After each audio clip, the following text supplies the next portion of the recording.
Chapter 8. "Are you guys ready?" John asks as he walks into the house. "Almost," Mary calls down from upstairs. He turns and walks into the kitchen. Robin is sitting at the island, finishing off the last of some sort of sandwich. "Is this that thing you guys talk about, the EMP?" she asks.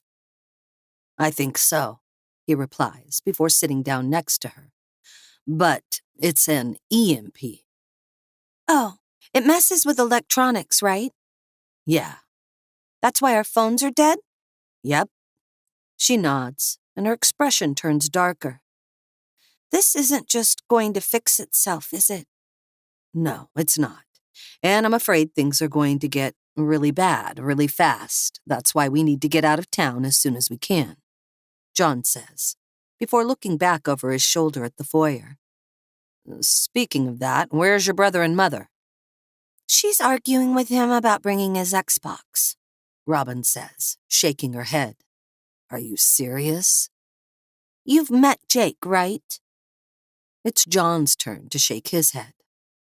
A few seconds later, he hears movement upstairs.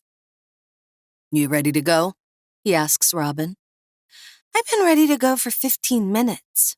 "That's my girl," he says, before standing up and heading to the front door.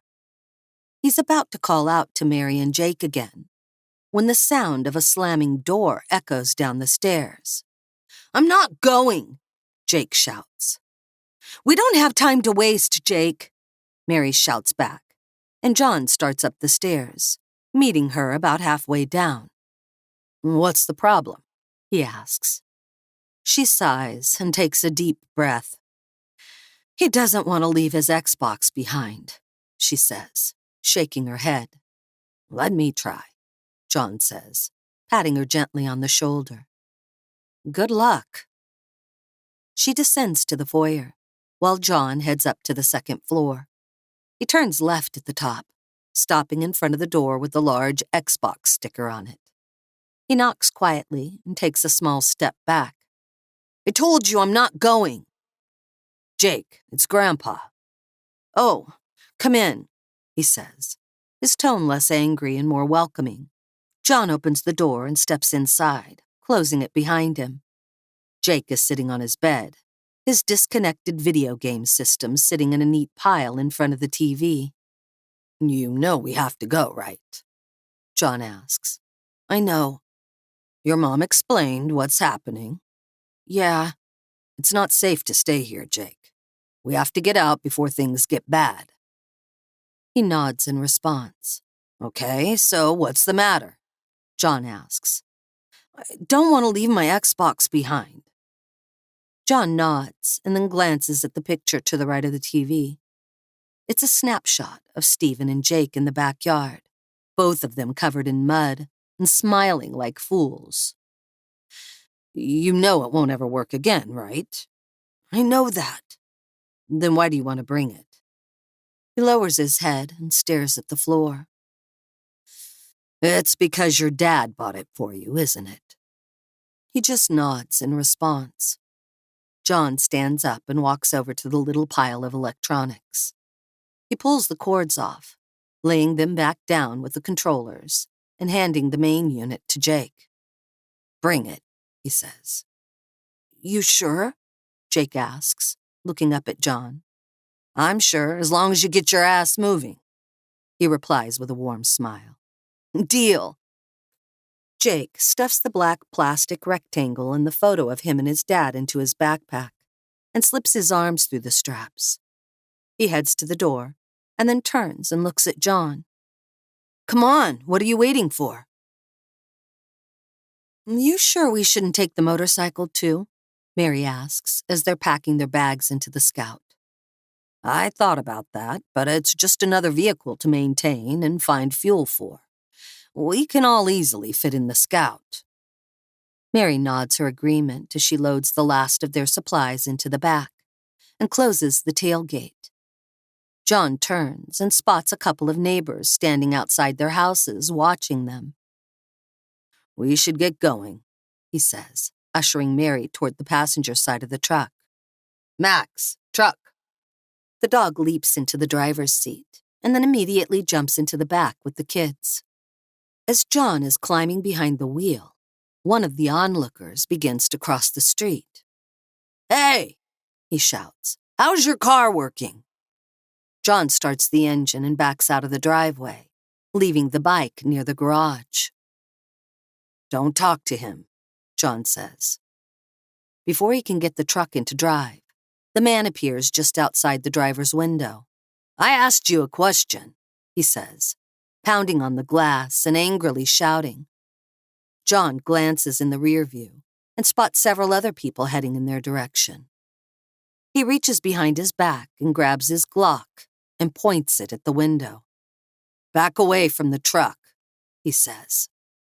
The man puts his hands up and takes a couple of steps back. John presses the accelerator, and they pull away from the house. He looks at Jake and Robin in the back seat as he tucks the gun back into his belt. "Sorry about that, guys," he says. "Sorry for what? That was badass," Jake says. "Yeah, like Clint Eastwood in Gran Torino," Robin adds. He looks over at Mary, expecting her to be angry, but instead she nods at him. "I think that just about says it." "I sort of thought you'd be mad," he says, as he makes the turn at the end of the block onto the main road that leads through town. "Normally I probably would have been," she says, while looking out the window at the thick black smoke billowing into the sky directly ahead. "But things are already beginning to fall apart." Some of the people in the neighborhood are starting to board up their houses, while others are just sitting on their front porches, watching everything that's happening with confused or bemused expressions on their faces. They pass an older gentleman walking down the street, openly carrying an assault rifle over his shoulder. They turn onto Main Street, and John steers around a couple of abandoned cars in the middle of the road. He spots Crappy's up ahead and looks at Mary. "We're stopping here real quick," he says. She nods. "Make sure it's quick." "I will. Will you be all right?" "Yeah, just hurry." "I can leave the gun," he says, as he pulls down the little alley behind the building. He stops beside a rusty but sturdy-looking 70s-era Chevy Blazer. "That's okay," Mary says, bending down and opening her bag. "I brought my own." She pulls a Beretta 9mm out of the front pocket and pulls the slide back. "Where the hell did you get that?" John asks. "Stephen bought it for me to use at the restaurant in case we were robbed." "That is so cool," Jake says. "Can I see it?" Mary shakes her head. "Not a chance," she replies before returning back to her dad. "Get your shit and get back here." "All right, I'll be right back. Don't shoot anyone while I'm gone." "No promises." Chapter 9. "Are you sneaking into the place now?" Frank asks the moment John walks through the back door between the coolers. "I figured it was better than parking out front." Frank nods and then transitions to shaking his head. "What the hell is happening?" Frank asks as John walks toward the front of the store. "It's an EMP attack," John says. "Or at least I think it is." "Are you shitting me?" "No, I'm not. I have to get a few things. I'll just leave you the cash, okay?" "Sure, that's fine," Frank replies. "Do you have a box or some bags?" "Oh, yeah. Here you go," he replies, handing him a medium-sized cardboard box over the counter. "Thanks, Frank." John heads back to the coolers and sets the box on the floor and begins filling it with water bottles, juices, and a few energy drinks. He moves down to the snack section and literally sweeps a variety of items, including some different jerked meats, nuts and trail mixes, a few snack cakes, and a couple cans of Pringles on top of the drinks.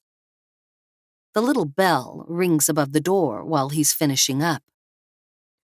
"Give me all the money, you fat fuck!" someone shouts a moment later. John crouches down and slowly moves to the end of the aisle. He peers around the corner at a young man dressed in a black hoodie and blue jeans, standing at the counter pointing a gun at Frank. "Calm down, man," he says, while keeping his hands in plain view. "Don't tell me what to do," the kid shouts while waving the gun in Frank's face. John pulls his pistol and stands slowly, being as quiet as he can. He steps up behind the young man and presses the barrel of the Glock against the back of his neck. "That's what you think it is," John says, speaking slowly. The kid raises his hands, still holding his gun. "I'll just take that," John says, reaching up and gently taking the weapon out of his hand.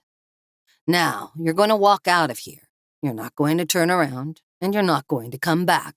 You understand?" He shakes his head, his hands trembling. "I need you to say it." "I'm going to walk out of here and never come back," he says, his voice wavering between panic and full-out fear. "Good. Now go," John says, keeping his weapon pointed at the would-be robber.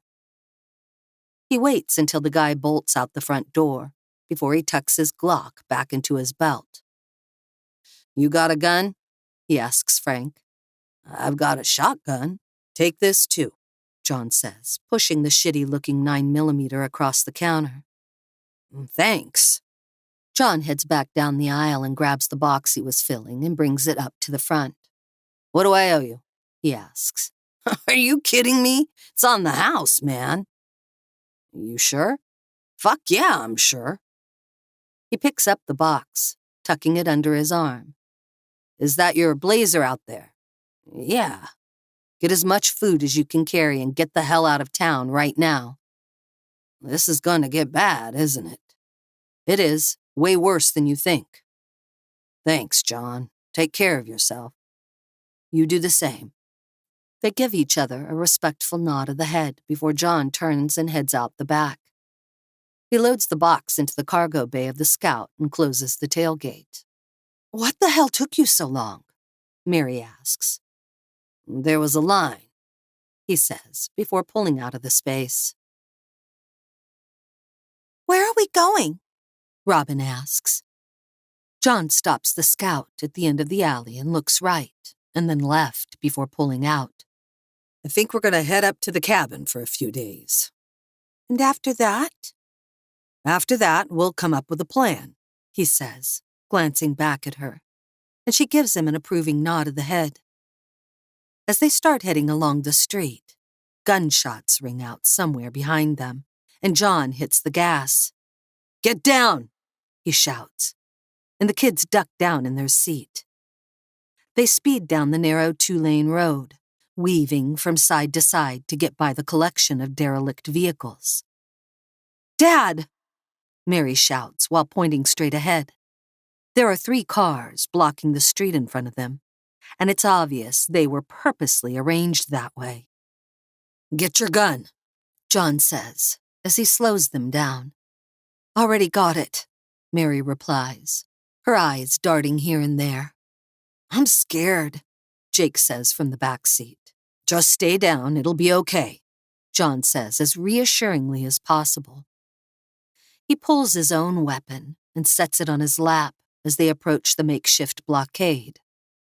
It looks like there's just enough room for the Scout to fit through the gap between the outside car and the building. He starts to pull up on the sidewalk when Robin screams, "Behind us!" John whips his head around and spots a crowd of about 10 people rushing toward them, weapons in hand. A few of them have firearms, but the majority are armed with bats, clubs, and even lengths of pipe. "Go, Dad, go!" Mary shouts. John hits the accelerator, and the Scout jumps up on the sidewalk, and they start through the opening. But 4 men appear in front of them, blocking their path. Within a few seconds, they're completely surrounded, unable to get out of the car or to move it either forward or back. One of the men in front leans on the hood. "Where did you get this? Why is it running?" he asks, peering through the windshield. "Get off the car," John says angrily. Someone hits the back of the Scout with a club, and Robin and Jake both scream at the same time. Max starts barking and growling, and a couple of the people in the crowd begin to back away. "Stay down," John says to the kids before glancing at Mary. He lifts his pistol and shows it to the man leaning on the hood, and he takes a step back. The tailgate opens and John turns in his seat and fires a single shot. He misses on purpose, but it's close enough to scare off 3 of the people behind them, as well as 2 of the ones in front. "Hold on!" John slams his foot onto the gas pedal, and the Scout rockets forward, knocking one of the men to the ground while the others scatter. He wrenches the wheel to the right, and the truck bounces off the sidewalk and back onto the street. 2 shots ring out, and his side mirror shatters, pieces of the glass tumbling to the ground behind them. "Everyone okay?" John asks as he slips past an abandoned U.S. Postal Service truck with its doors flung wide open. "We're okay," Mary says, looking back at the kids. "Robin, can you get the tailgate?" he asks as he slows down slightly. "Yeah," she replies, scrambling over the back seat and pulling the door shut before climbing into her seat again. "Good girl," he says, grinning at her in the rearview mirror. "We gotta get the fuck out of here," Mary says. "Mom," Jake says, "I thought we weren't supposed to say that word." Robin giggles to herself. "I think the rules are out the fucking window, honey," Mary replies with a laugh. "Really? Well, those guys were fucking assholes," he says. "Good boy," John says with a laugh. Chapter 10. "That didn't take long," Mary says as they pass her restaurant. The front door was wide open, and the windows shattered. John just shakes his head as she and the kids fall silent, seeing Stephen's dream in ruins. "It'll be okay," he says, trying to sound confident. "We just need to worry about the 4 of us," Mary says, before looking at Max, who wags his tail and barks excitedly at her. "Sorry, I mean the 5 of us." The smoke from the explosion and fire earlier seems to have grown in size. The black and gray cloud was now hovering over most of the city. They pass more cars stuck on the side of the road, and others simply abandoned where they quit running. "How much gas do we have?" Mary asks. "It's full," John replies. "Justin and I filled it at the garage before I left." "What's he doing?" "He's leaving, too. I told him to get Dana and get the hell out. I gave him the old shop truck." Good, Mary says, nodding her head. John speeds up a little, trying to put as much distance between them and the angry mobs back in town. He makes the turn on the larger 4-lane highway that heads up into the mountains, but as soon as he does, he spots 2 M39 cargo trucks with National Guard markings, as well as a couple of older military jeeps blocking the way, a few hundred yards ahead. "What do we do?" Mary asks. "I don't know," John replies as he slows them down. Several fully armed soldiers are standing in front of the vehicles. One of them begins waving them forward. "Shit." "They're going to let us pass, right?" Mary asks. "I would think so," he replies, unsure of his answer even as he utters it. "We can't go back." "No, we can't." He tucks his pistol behind his back as they approach the checkpoint. A bright yellow wooden barrier blocks the one way forward between the 2 massive 6-wheeled trucks. The soldier who waved them forward signals them to stop. John pulls up and hits the brake, but keeps the truck in gear. About 5 other soldiers are standing around, talking or watching the road.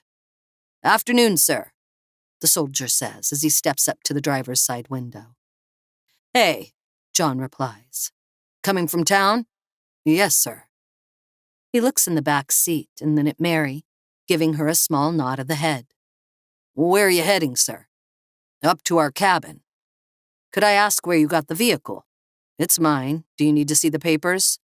No, that's fine, sir. However, due to a state of emergency, I'm going to have to confiscate it. What? John asks, glancing at Mary for a moment. We need all the working vehicles we can get, the soldier replies. We need the truck. There's no other way we can get to our cabin. The guardsman shakes his head. I understand, but I am under orders. We can give you a lift back to town. We don't want to go back to town, Mary says, leaning over toward the window. Have you seen what's happening there? I understand, ma'am, but I don't have a choice. We have 2 kids with us, John says. Can you just let us go through? I'm afraid not, sir, he says, before reaching for the door handle. John starts to move his hand toward his Glock when shots ring out and bullets strike the back of the Scout. The soldiers scatter for cover as a group of heavily armed civilians come rushing out of the woods, lining the road on both sides. Jesus Christ! John shouts. Get down! Robin and Jake drop to the floor as the guardsmen begin firing back, and John looks over at Mary. Hold on, he says, before slamming his foot down on the gas pedal. The old Scout shooting forward. He steers for the wooden barrier between the 2 cargo trucks. The soldiers are too involved with fighting off the attack to even react. They smash through the A-frame, shattering the central bar. John steers past 2 smaller military Jeep-style vehicles and onto the open road. Within a few seconds, they reach the first long, lazy sweeping turn, and the soldiers and their attackers fade into the distance. As soon as they're out of sight, John slows down slightly and looks into the back. Is everyone okay? He asks. We're all right, Robin says, getting back into her seat while watching out the back window. Why did they do that? Jake asks. I don't know, buddy. Sometimes people just get scared and they do stupid things, John replies. No, I mean, why did the soldiers try to take our truck? John shakes his head. I don't know that either. I guess there aren't a lot of cars and trucks still running, and the government thinks they need them. That doesn't seem right. No, it doesn't. Are we still heading to the cabin? Robin asks. Yeah, I think we'll be safe there for a few days. Are we going to come back home someday? Jake asks. Someday, maybe, Mary answers. And John looks at her and nods with a grim expression on his face. John passes the same cars that he did when he was returning to the city, including the SUV with the young mother. As they drive by, he notices that it's empty, the doors flung wide open. He lowers his head and utters a silent prayer that they're both okay. Hopefully, they might have been picked up by the National Guards they just escaped from. When they reach the turnoff for the mountain road, John eases them off the highway onto the much rougher terrain. Surprising, the Scout seems to ride even better than his more modern truck. Are we there yet? Robin asks from the back seat, trying to lighten the mood, and everyone laughs at her little joke. It's been a while since we've been here, Mary says, as John stops the Scout in front of the dilapidated fence. It's still in pretty good shape, John says as he climbs out of the truck, the fence notwithstanding. Max jumps down and runs into the front yard, and immediately lifts his leg against one of the soaring evergreens. Robin and Jake jump out and head toward the cabin, their backpacks in hand. Mary comes around to John's side and slips her arm around his waist, resting her head against his shoulder. I did sneak up here one time, she says. I figured you did. How did you know? She asks, leaning back from him. The refrigerator was cleaned out, he replies with a smile. Yeah, you know me. I couldn't just leave the stuff in there. I know. John laughs, and they head toward the little cabin, stepping over the gate. Jake comes running out of the house, a wide smile on his face. This place is cool, he shouts, before chasing Max across the yard. They step up on the porch and Mary looks at the two rockers. She touches the arm of the closer one, letting her fingers sweep slowly across the wood. "You can go say hi to her," John says, nodding toward the pergola and benches. "Maybe later," she replies, as she walks inside and looks around. "You really cleaned the place up, didn't you?" "I did my best." Robin walks out of the bathroom. "We don't have running water," she says. John shakes his head. "There's well water, but without power, the pump won't work." "That sort of sucks." "Yeah." "What about the hand pump?" Mary asks. "Oh shit, I forgot about that," John says, shaking his head. "So we do have running water or not?" Robin asks. "Sort of. We can fill the storage tank that sits on the back half of the cabin with the hand pump, and gravity does the rest. It won't work for the toilet, though." "That's what the great outdoors is for," John says with a sly grin. "Okay, gross," Robin says, shaking her head at him. "I'm going to see what Jake's doing." "Yeah, make sure he doesn't fall off the cliff," Mary says. As soon as she's gone, Mary turns to John. "So, what's our plan here?"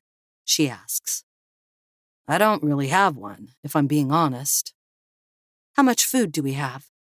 "Maybe enough for 3 or 4 days." Mary nods and then looks toward the front door. "If you don't have a plan, then I do," she says. "Yeah? What is it?" "Survive." Chapter 11. "Jesus," Mary says, as she and John are standing under the little pergola, looking down at the city in the distance. There are multiple fires burning in different locations, including a massive one at the old bakery. The larger of the two buildings is already little more than a smoking ruin, but several of the smaller outbuildings are currently engulfed. "I think that's where the explosions came from," John says, as he scans the destruction at the once impressive factory. "Why would someone attack a bakery?" He shakes his head.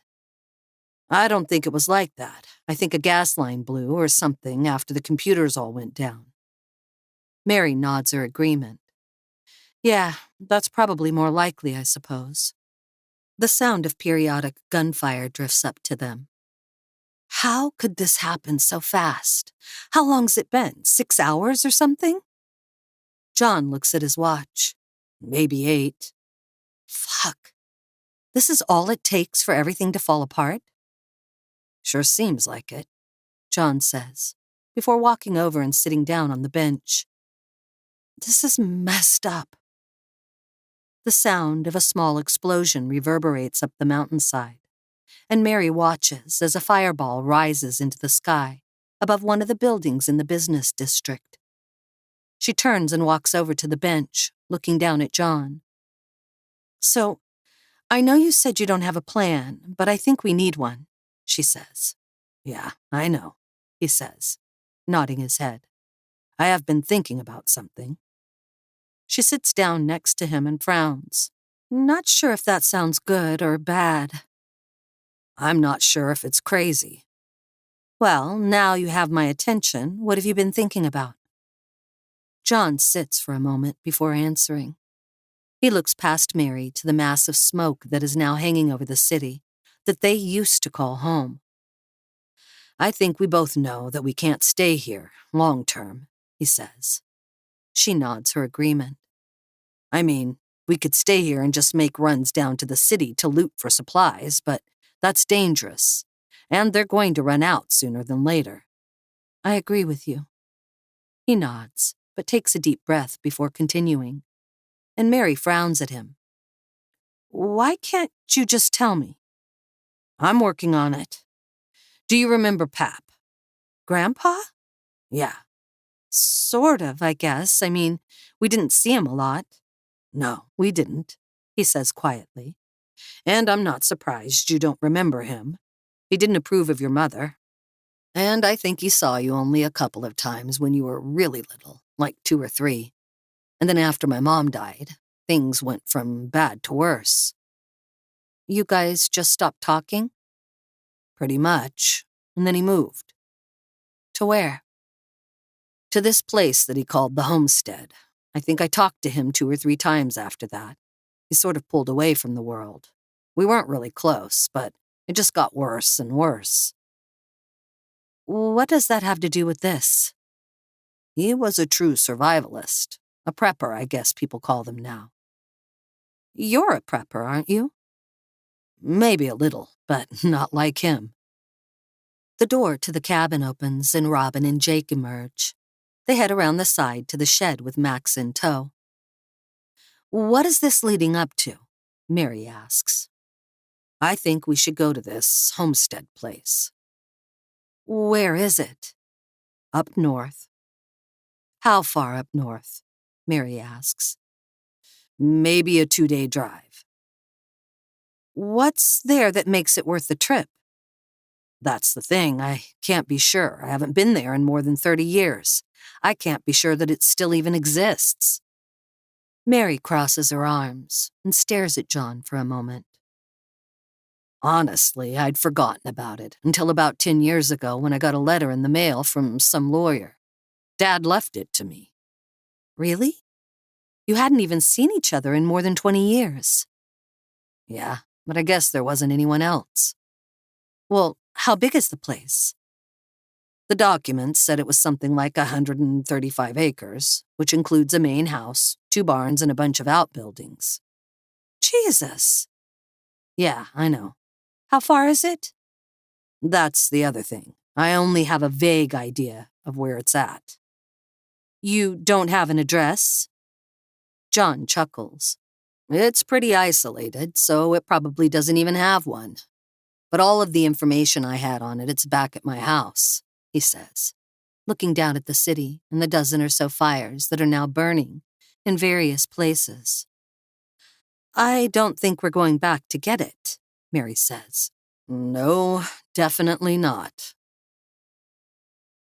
So, we're going to be staying here for a couple days and then we're going on a road trip, Mary says, as she pulls the last hot dog she took from the restaurant off the grill and stacks it with the other ones.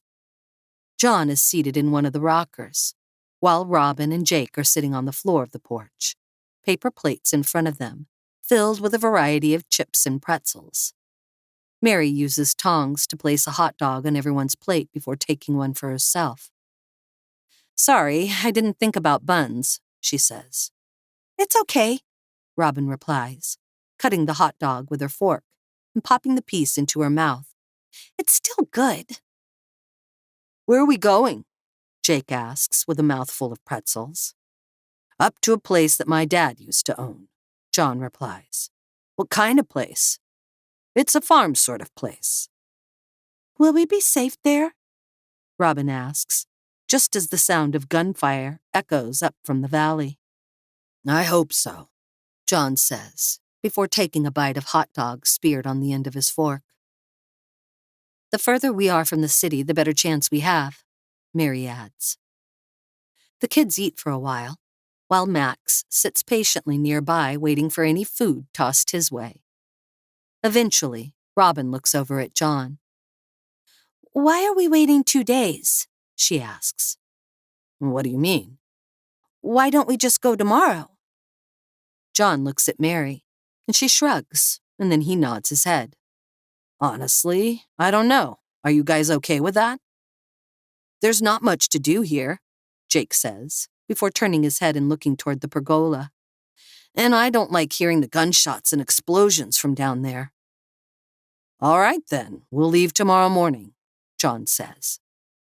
But we need to go over a few things with you two before we do, Mary says, before finishing off the last of her hot dog. Let's finish up and then sit down and talk. About half an hour later, they're all gathered around a small campfire burning in the middle of the yard. Wish we had some marshmallows, Jake says, as he pokes the fire with a long, thin stick. That's one of the things we need to talk about, Mary says. and Jake looks at her and frowns. There's a lot of things we're not going to have for a while. Mom, he says, shaking his head. I know what this is, okay? I've read Dustlands and Sojourn. They aren't real, Robin says, rolling her eyes at him. Duh, but I understand what is happening. I'm not a little kid. I know you're not, honey, and I'm sorry if I made you think I thought that. It's okay, but I still wish we had some marshmallows, he says, grinning at her. And John laughs. So do I, buddy. So do I, he says, chuckling quietly. You two are terrible, Mary says, laughing along with them. I just wish we had some chocolate, Robin adds. And John shakes his head and pushes her shoulder playfully. On that note, let's all try and get some sleep, and we'll talk about the rest after we get on the road, Mary says, before looking at John. You didn't happen to get some graham crackers when you were in Crappie's, did you? Chapter 12. John finishes siphoning the last of the gas from his pickup into the Scout and pulls the hose out of the tank and coils it up. He walks to the shed and lays it on the workbench before looking around inside the dusty little barn. He spots a small red and black toolbox under the bench and pulls it out, setting it on the counter. After undoing the old-fashioned latches, he lifts the lid and quickly goes through the contents. Hammer, pliers, a collection of various screwdrivers, wire cutters, and an old blue and white tape measure, along with a variety of screws and nails in a small container. Dad? He hears Mary call out. In the shed, he calls back, before grabbing a couple tools off the pegboard above the bench and setting them next to the box. They're done eating, Mary says as she appears in the doorway. Are we all loaded up? They're doing it now. He nods and gives the contents of the shed one final scan before grabbing the 2 red plastic gas cans. They full? She asks.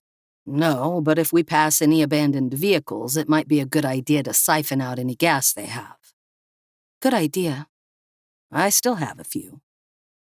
She gives him a smile and starts to leave when he reaches out and gently grabs her arm. Is this one of them? He asks. You mean heading up to this homestead? Yeah. Is this a good idea? She sighs and shakes her head. I don't know, if you want me to be honest. Do we have a choice? I don't think so. We can't go home, that's pretty obvious. And we can't stay here, she says, reaching out and touching his hand. So, we have to pick the option that has the most chance of success, which is your idea. Yeah, but what if it doesn't work out? Then we deal with that when it happens. All I can say right now is that we'll be together, and that means a lot. He nods and then sighs before picking up the toolbox, hose, and gas cans.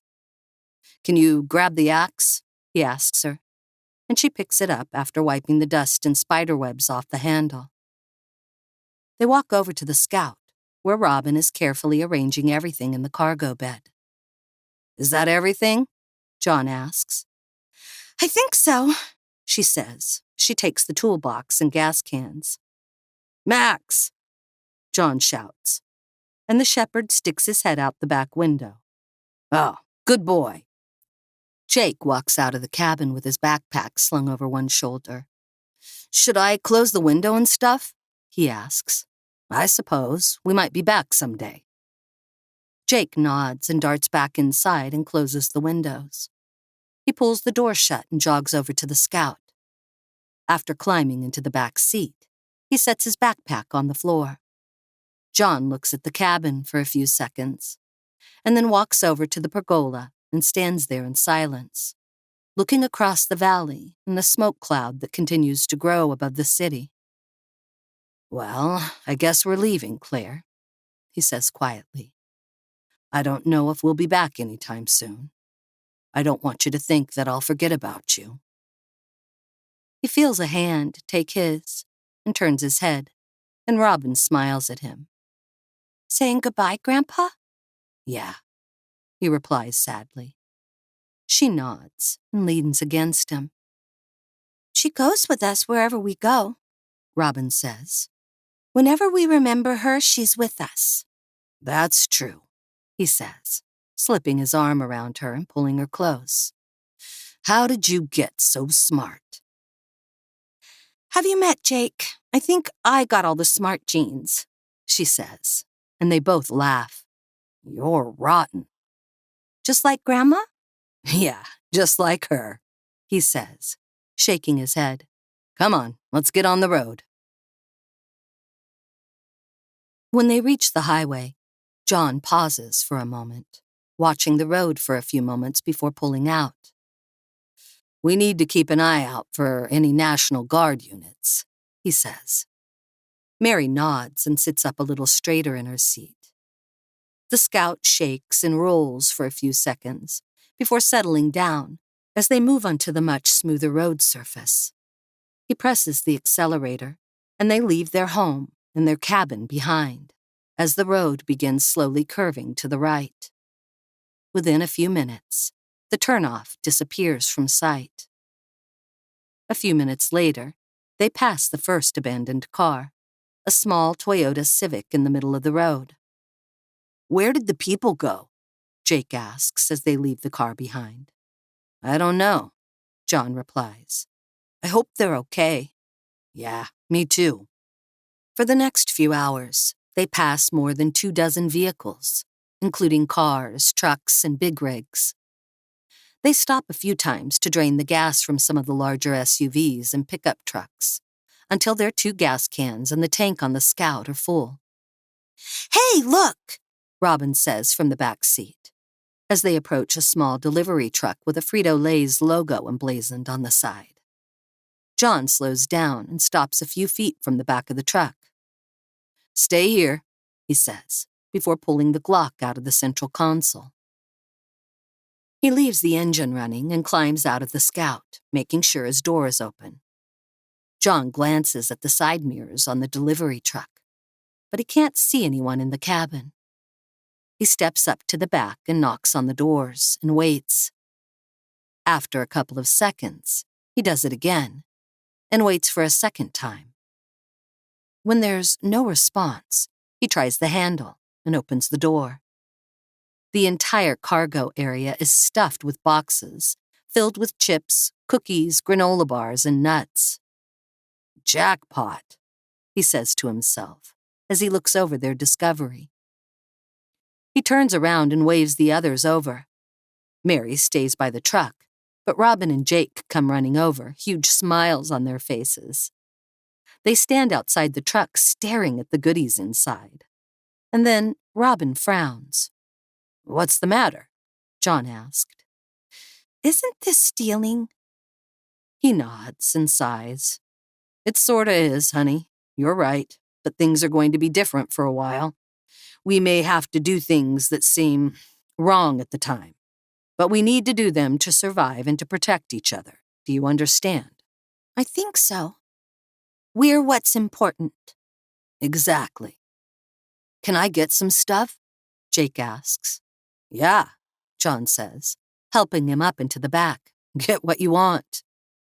Robin climbs up into the truck, and the two of them start going through the boxes. John walks back to the Scout. You okay? He asks Mary. Yeah, I'm just keeping an eye out, she replies, and then laughs as Jake stuffs his pockets with something. This should keep them happy for a little bit. Probably. I mean, we can't live on the stuff, but it's something. Normal to hold on to, you know? Yeah, I know.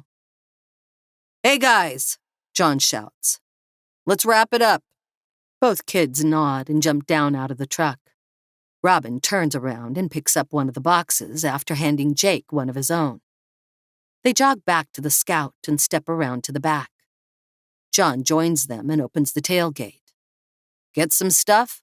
He asks. Sure did, Jake replies with a huge smile on his face. We were lucky, Robin says, that we were the first ones here.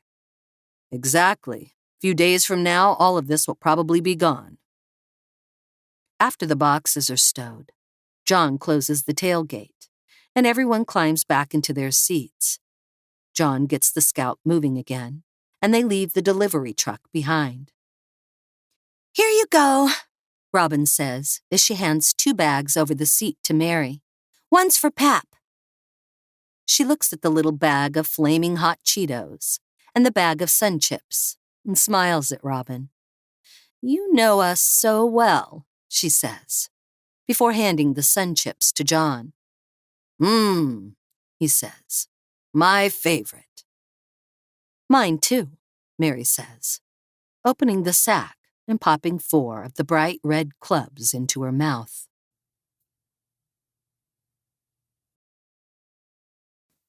Chapter 13. "Are we going to have to kill people?" Robin asks from the back seat. "What?" Mary asks, turning around and looking at her.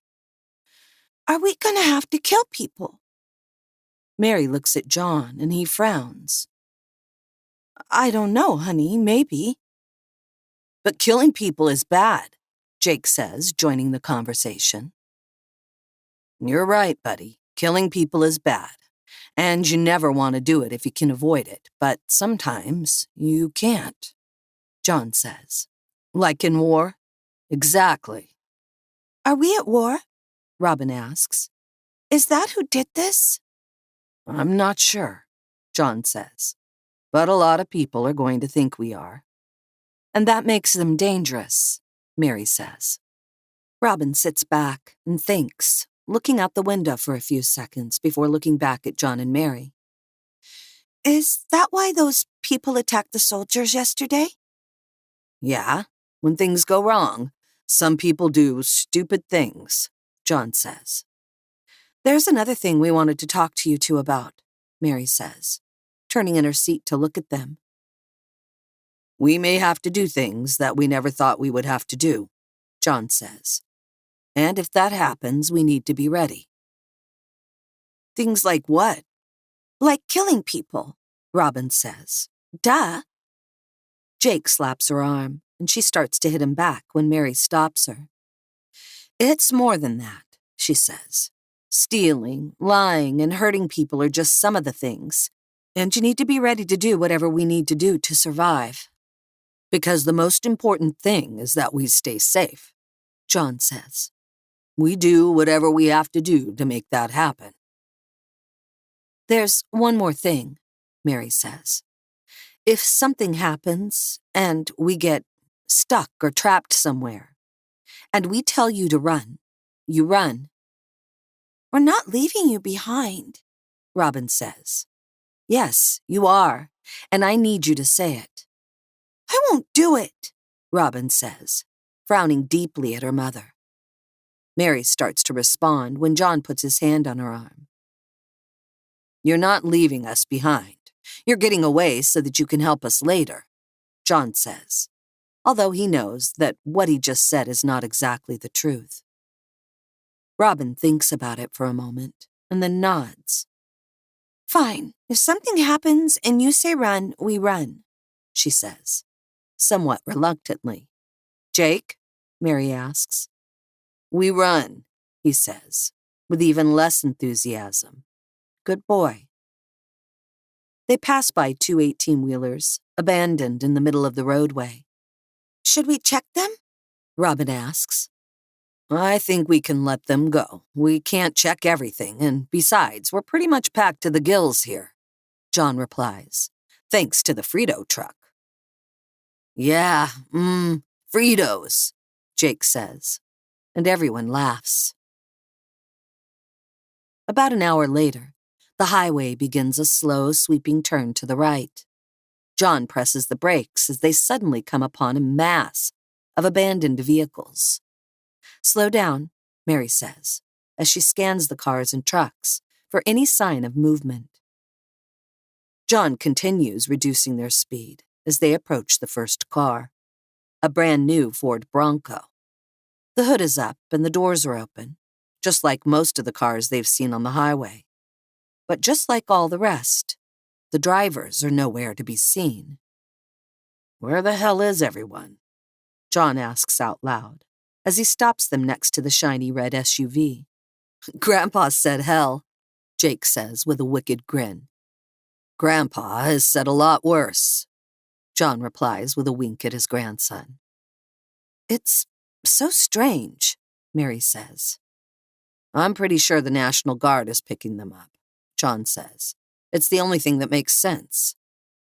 "You're probably right. We know they have working vehicles, so I'm sure they're patrolling the roadways," Mary says. "Mom," Robin says from the back seat. "Hold on, honey," Mary says before continuing with John. "I sure hope you're right. I hope these people aren't wandering around in the woods." "Mom!" Robin says with more urgency. "Honey, what is it?" She points through the windshield. "That!" she shouts. John and Mary turn to look where she's pointing. "Fuck!" John shouts, before turning back to Robin and Jake. "Get down and stay down!" The kids roll onto the floor, pressing themselves as flat as they can manage. Robin pulls Max down with her, laying across him so he can't get up. John turns off the engine and drops down as low as he can in the seat. Mary does the same as the olive green M35A2 6x6 comes rolling down the highway in their direction. The ground vibrates as the massive truck approaches, the sound of its massive 465 LDT engine echoing across the landscape. John slips his fingers around the grip of the Glock and holds it down by his side. He makes eye contact with Mary, and she gives him a little nod of the head. John can hear the truck downshift and the brakes squeal as it slows down. "Shit," John mutters to himself. A moment later, the sound of the truck stopping drifts into the Scout, and John closes his eyes and shakes his head.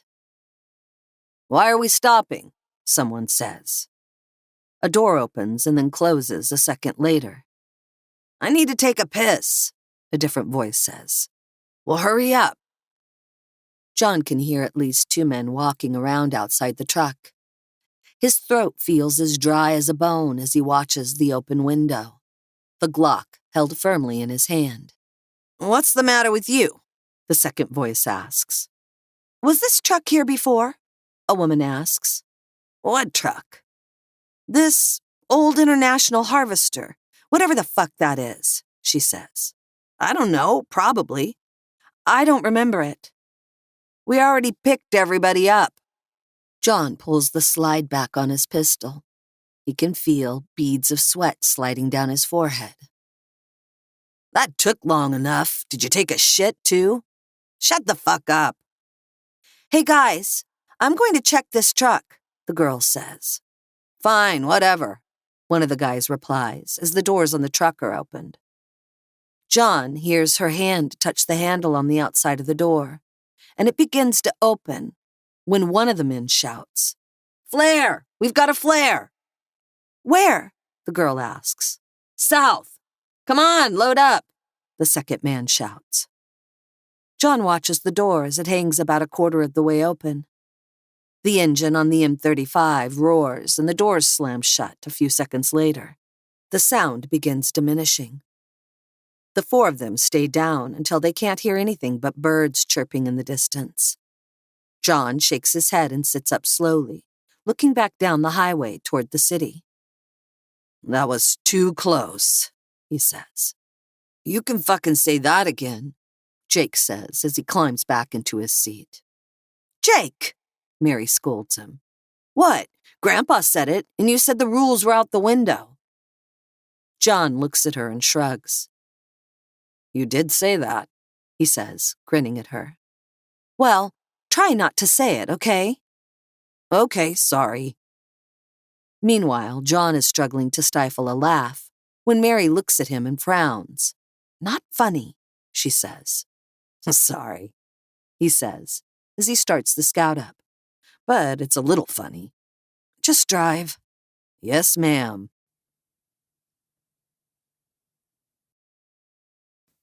Chapter 14. "The turnoff is somewhere around here," John says, as he studies the old-fashioned paper map he has unfolded across the hood of the Scout. "Are you sure?" Mary asks, looking around at the seemingly endless number of trees. "You said you hadn't been there in more than 20 years. "I know." He runs his finger along the highway, stopping at every intersection, trying desperately to remember where the road is that leads up to the homestead. "I knew the local landmarks at one time." "Landmarks? 20 years is a long time, Dad. Things change." He grumbles something under his breath and carefully folds up the map before climbing back into the truck. "I don't think we passed it," he says, after starting the engine. "Good. Let's just keep an eye out for any sign of a road or trail that might be it," Mary says. "You got that, kids?" "We got it," Robin says, as she watches out the side window. John drives slowly, paying more attention to the side of the road than the bit in front of him. The sun is beginning to dip below the tops of the trees to the west when he spots a signpost for a KOA campsite.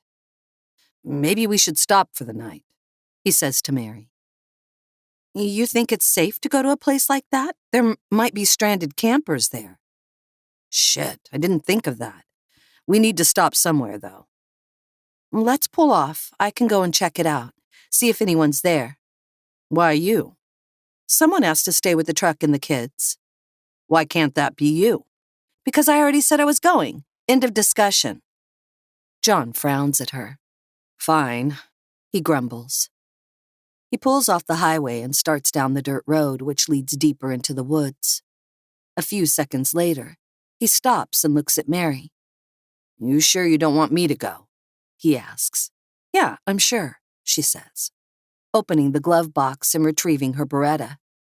She tucks it into her belt before opening the door. "I'll be back in a few minutes."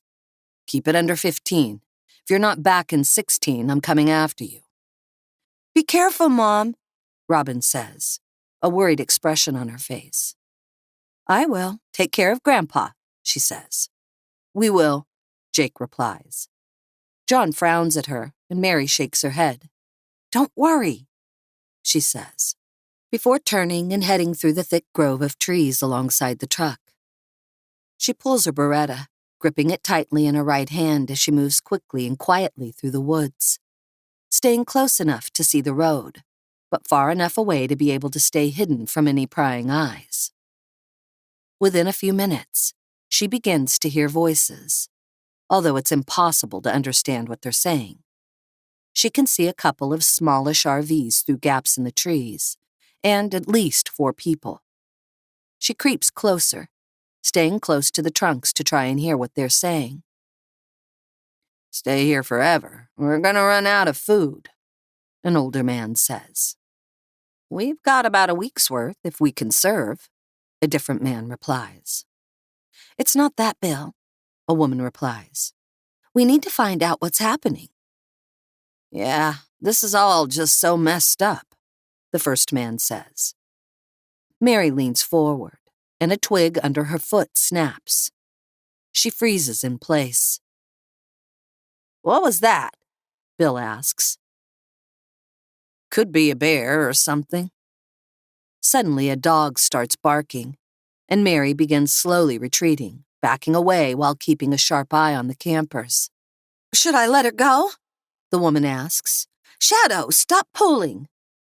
"No, if it's a bear, it might kill her."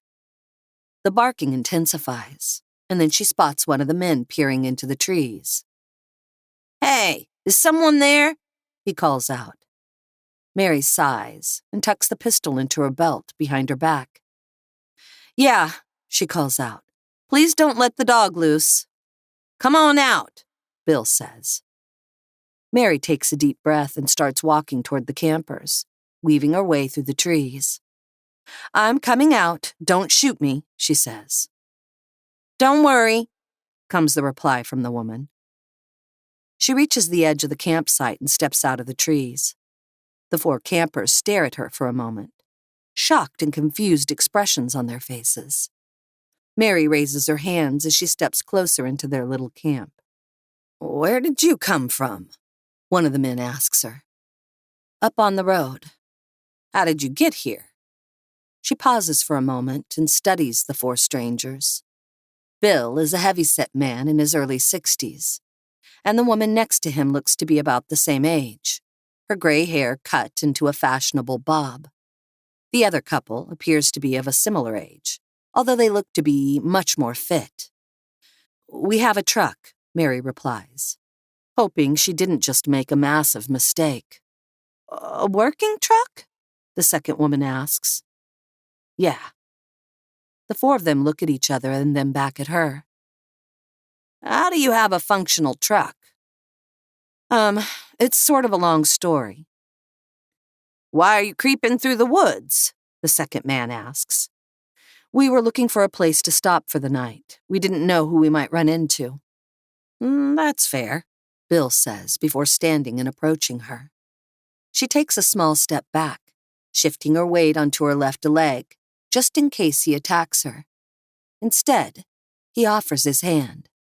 My name's Bill. This is Steffi, my wife, and this is Nick and his wife, Julie.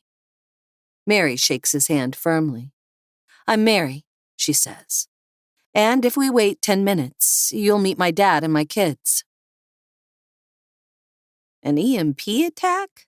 Nick asks as they're all sitting around a blazing campfire that is sending tiny sparks drifting up into the sky. Yeah, at least that's what we think it was, John replies. That's why nothing's working, Julie says. Exactly. But your old truck is just fine, Bill says. What is that, anyway? It's a 1970 IH Scout. Damn, he says, shaking his head and smiling. I haven't seen one of those in, well, since the 70s. Yeah, she's an old gal, but she's tough. That's why she's still running, right? Because she's older? Yep, no computer technology with very basic electronics. Bill looks at Steffi. I told you we should have kept that old Dodge Glastron, he said. She shakes her head and laughs.